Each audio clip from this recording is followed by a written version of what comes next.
This is Brother John's. There are 60 orphans that live with them in their compound, and there's probably about 20 widows. So she is a daughter to many widows, and she is a mother to many children. This is Brother Bishop. He's one of the translators and drivers, a very faithful man. He will be a great asset in the future of this work. That's what they're always thinking about, maintaining and making sure that the work continues on in India. These are John and Indira's daughters. The reason why John and Indira are coming in August is they're bringing their daughter to the University of North Texas so that she can go and obtain her master's in business administration. The other daughter is going to be a heart doctor, so she will study in India. Very, very great young women. I'm very excited to be able to work with them and to see them again. Here are our goals for the year. We try to buy Bibles. Everywhere they go, they'll pass a Bible out in the village. It's part of an evangelistic work, and you'd be surprised at how many people will throw around them and swarm them because they want a Bible. And many people that we meet and talk to don't know how to read. And so you think, why are you handing a Bible to someone who can't read? Because they'll take that Bible and they'll find someone who can read. One story was told to us of a widow who could not read, but she received a Bible, and she carried it to her grandchildren, and she asked her grandchildren, read the Bible to me. And as they read to her, she marked in her Bible with some kind of symbol or circling it so that she would remember where the passages were about salvation. And she took that Bible and opened it up with her friends who could read and turned to the page and pointed and told them, read this passage. She couldn't read, but she knew where in the Bible to find it to show someone else. And that's an example of what happens with the Bibles, even with people who cannot read. Bicycles are an important part of the work for the preachers so that they may travel from village to village.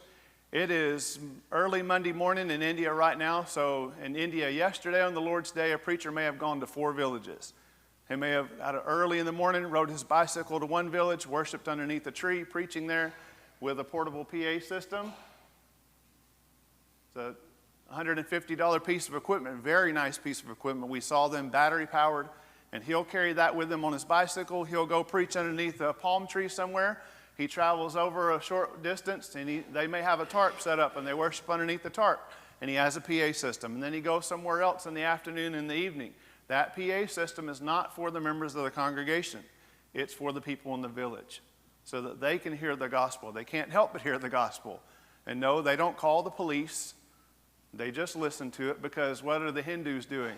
They're broadcasting their Hindu worship over a PA system. What are the Muslims doing in places where there are Muslims? They're broadcasting. So it's a thing in India, not so much here in the States, but in India, they will broadcast things. $250 buys a PA system on the outside of a church building. It doesn't look like the ones we're used to. It's a big bell shape, and they'll put it on the outside of the building for the same purpose, so that people in the village cannot help but hear the gospel. And it works.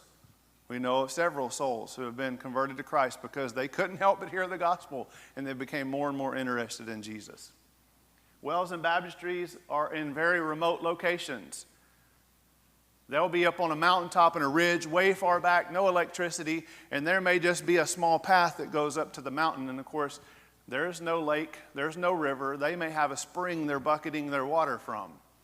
They may be walking several miles to get water to bring back to the village. So what do? We try to dig a well and put a baptistry in so that the congregation in that area has water to fill up a baptistry to immerse souls. And they can sometimes drink from that well water also.